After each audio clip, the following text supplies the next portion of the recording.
Hello and welcome to episode 29 of AFC FYLDE Still We Rise.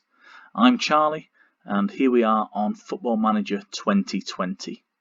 Now, episode 29 is a little bit different because somebody, who may or may not be me, got our episodes mixed up, and episode 30 was supposed to be the first EFL game. We play Morecambe at the Globe Arena. Episode 29 was supposed to be the end of pre-season, only I played through that and forgot to record it.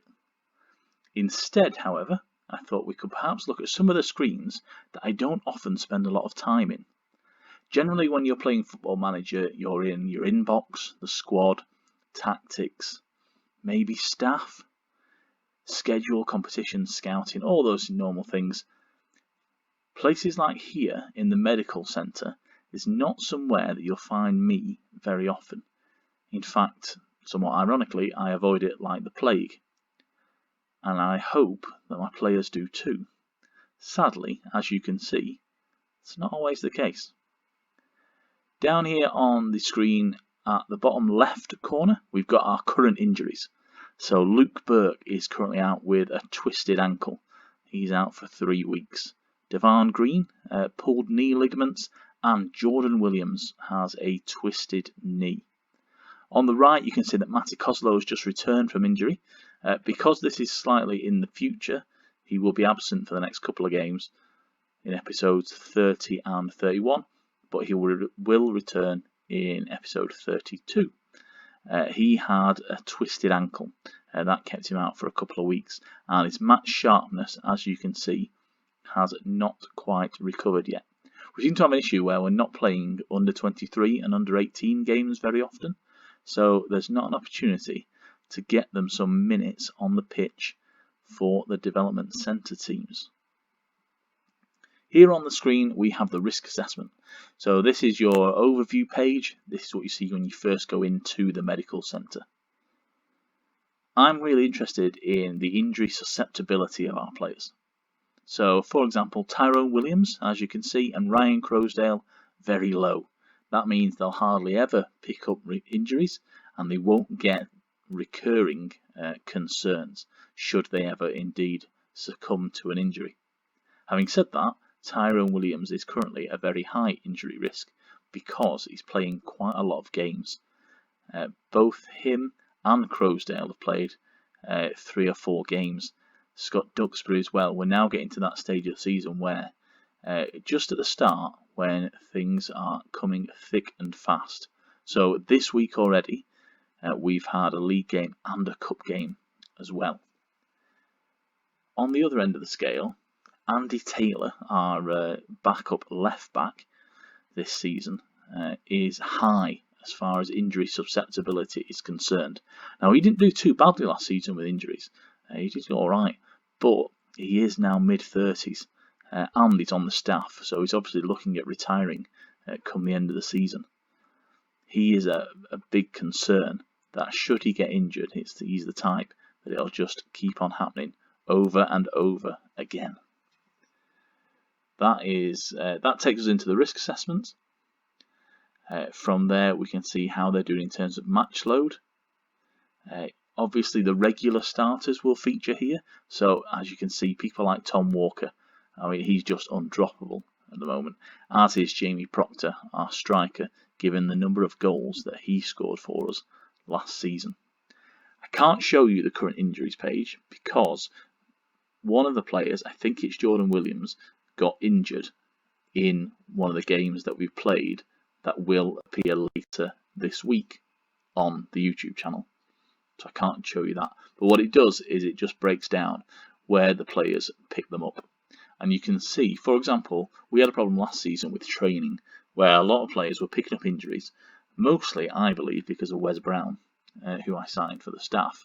And immediately about 4 of our lads went down with injuries suffered in training. Is that a coincidence? You tell me. In terms of injury history, this is quite useful. You can just see everything that's happened in the last 12 months, and we can see the most days missed Bit of a concern that one of our new signings, Devon Green, is on that list. But I'd expect the likes of Bradders to be there. He did get quite injured quite a few times last season, at 4 in fact. Jamie Proctor, he missed quite a lot towards the end of the season, if you'll recall. We ended up playing people like Muldoon and Danny Philliskirk up front in his place. James Cragen was out on loan last season. He was at Arbroath. Also on the list there is Neil Dans, which I feel really bad about because Neil came on a trial with us, trained, played in a pre-season friendly against AFC Blackpool and picked up a pulled back muscle. That pretty much led to him not being signed. In the season summary, we've just got the percentage missed so far, the time missed, and the injuries this season, along with last. Matty Kozolo, top of that list. As we said before, he's just returned. He got injured right at the start of pre-season, so he's missed right up until now, which is the 12th of August, which is in the future of the series. The other screen that I want to look at is our finances. Now, I don't normally look in here at all. All you're really interested in is what appears on the scouting page. So, for example, over here, we'll have the transfer budget and the wage budget. Those are the two things that you're interested in. How much cash have I got to spend?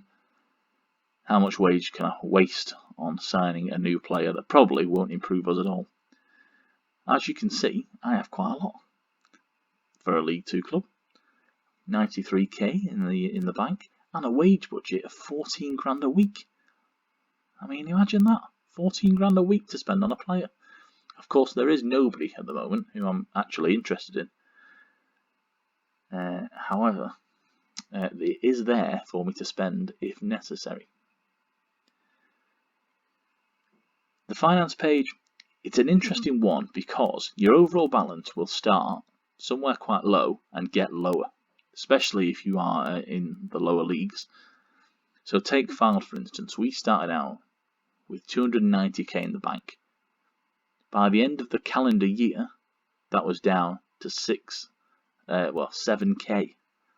It was shot back up thanks to that FA Cup third round tie. We played at the Etihad Stadium against Manchester City. We got a lot of cash in. Actually, that's the peak year. That is where we brought home the bacon.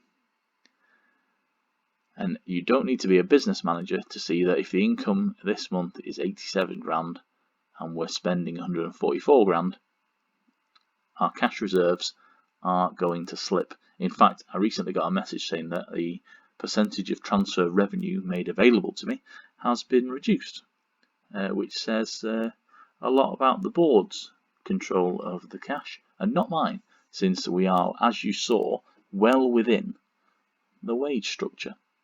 The club is on course to pass Sky Bet League 2 FFP. That is somewhat of an ironic statement considering the events of this week. The income page tells you exactly where you're getting your money. So this is where I looked last season to see exactly how much we got in terms of gate receipts.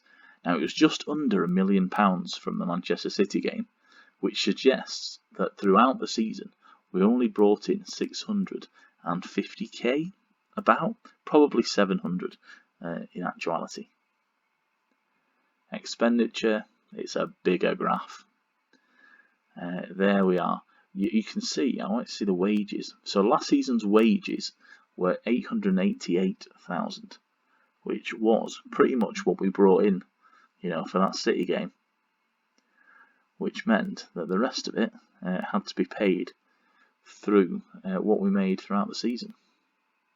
Wages, this will just give you what you're expected to spend on each type of player. So looking down from your star players right the way down to the emergency backups.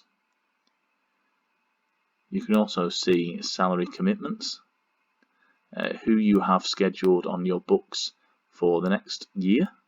So for example, Jamie Proctor we've signed for 3 seasons, as you can see. He's here for 2021, 21-22 and 22-23. So that is what he's going to cost us. In total, 102,000. The ones that do not have a listing for next season, these guys are on 1-year deals. Code of conduct, that is the fines that you have. You set this up at the start of every season. I go in quite hard on sendings off for straight reds, so I'm fairly sure that I've adjusted that one to the second time it is a full week. Same with, I think it's gone AWOL. I whacked that up as well. I'm not standing for it.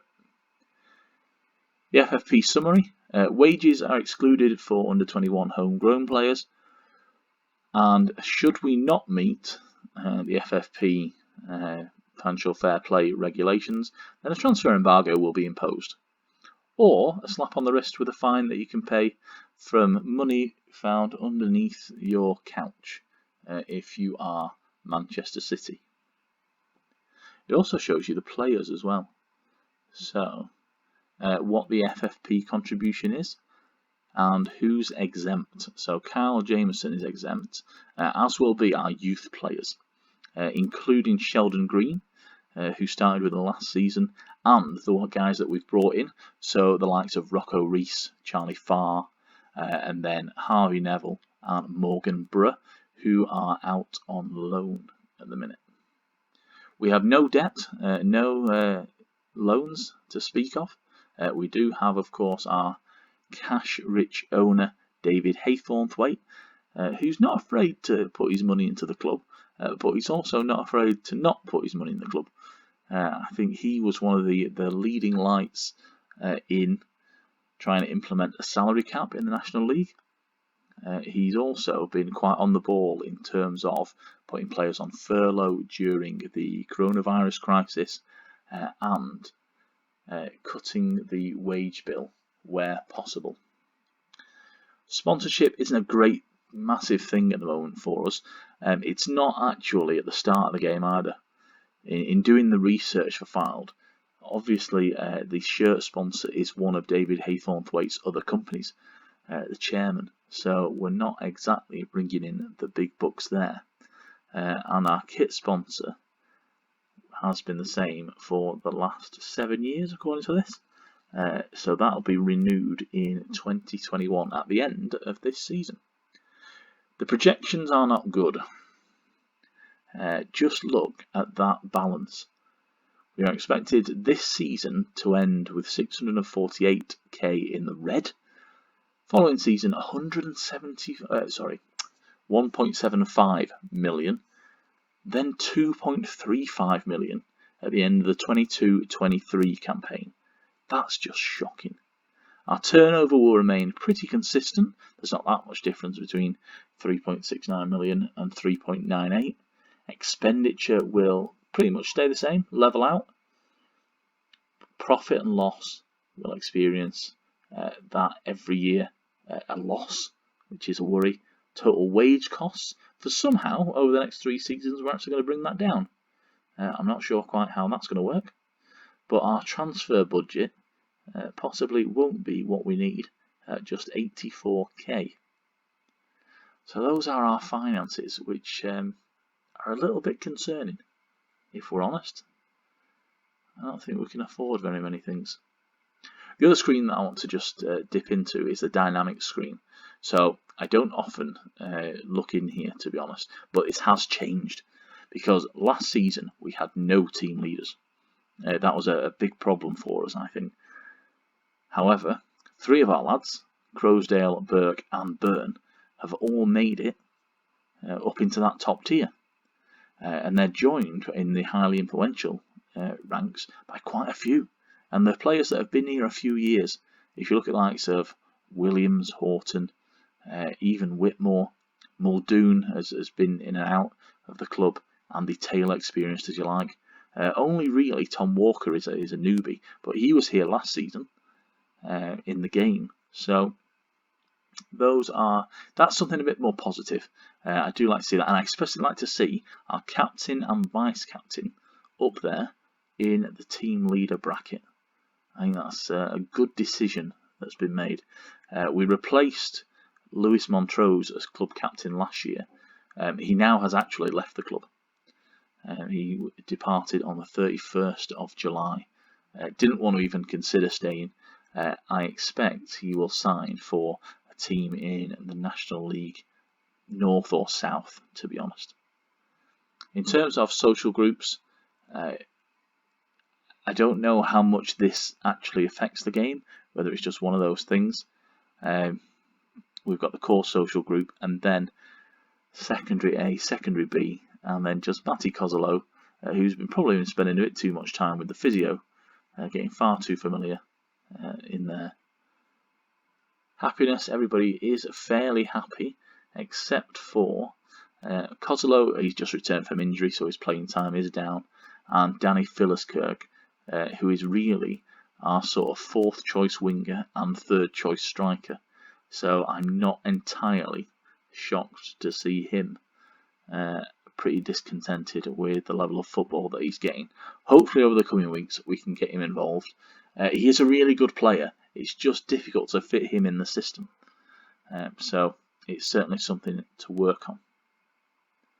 In terms of the code of conduct, we've said that already. We don't need to see that again, although I did not know that our player liaison officer was Chris Bennett. In terms of staff, we have recruited a few new staff, which has bolstered our stats up a little bit more. We're still not in the upper echelons of League 2. Don't expect to be. We're a newly promoted side, but we have brought in a couple of scouts. We're on the lookout for a head physio, 2 physios we've got now, a sports scientist we've put the advert out for, and we have changed coaches slightly, if I can see them. Wes Brown has now left.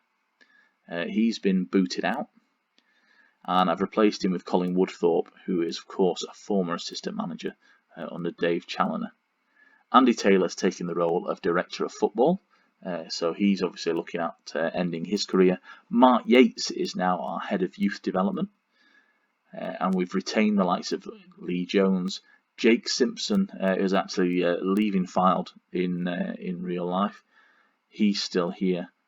As is Alex Hay, our chief scout, who was all over Twitter in the last week, rather unhappy with his position. I believe he is also for the chop. David Hathaway and John T. Castle are the managers. Chairman and managing director. John T's real life title is chief executive, but the game doesn't quite stretch there just yet. Still with our under-18s and under-23s, we've got Ian Durant, now joined by Robbie Blake, who'll be familiar to some people, certainly in the Northwest. I'm trying to remember where he played. He played Leeds, I believe, and Sheffield United. So Yorkshire is where he's best known. Did he play? Sorry, not Sheffield United at all. Leeds, Burnley and Bolton is what I was thinking of. Also had a stint with Birmingham. Since he retired, he was a coach at Portsmouth, an assistant manager with Bognor Regis, and has now accepted a role as under-23s coach. So he's working with Ian Durant there. I'm excited to see what he can do, our under-23 team, to see if we can produce some decent players, because for the first time they have actually got players to do that with. Alan Smith is our under-18s manager. That is the Alan Smith, and Jack Finch acting as his assistant. Terra Miola, a Welshman, there is a coach in the under-18s. So we have bolstered our staff, and we'll look to further build on that through the season as we keep asking for more from the board. So that has been episode 29. Apologies that there have been no games, but I'm sure you'll understand. Episode 30 will be released tomorrow. Now that does feature a game. That is our first game in the Football League. We take on Morecambe, and it's a pretty good one as well. So I highly recommend that. Thank you for joining me today. If you've managed to make it this far, I'd be, surprised. But I shall see you again.